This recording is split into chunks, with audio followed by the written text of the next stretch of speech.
লোকসভা নির্বাচনের জন্য ডায়মন্ড হারবার সহ রাজ্যের আরও 5টি কেন্দ্রের প্রার্থী তালিকা ঘোষণা করল বামফ্রন্ট।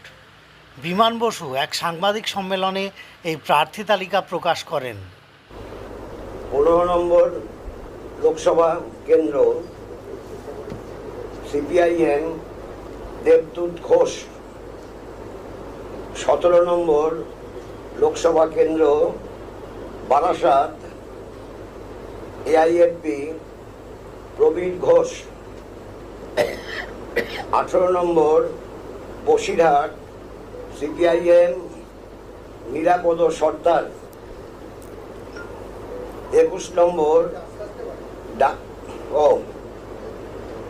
আমি 17 নম্বর বারাসাত বলেছি, এআইএফপি প্রবীর ঘোষ হয়েছে।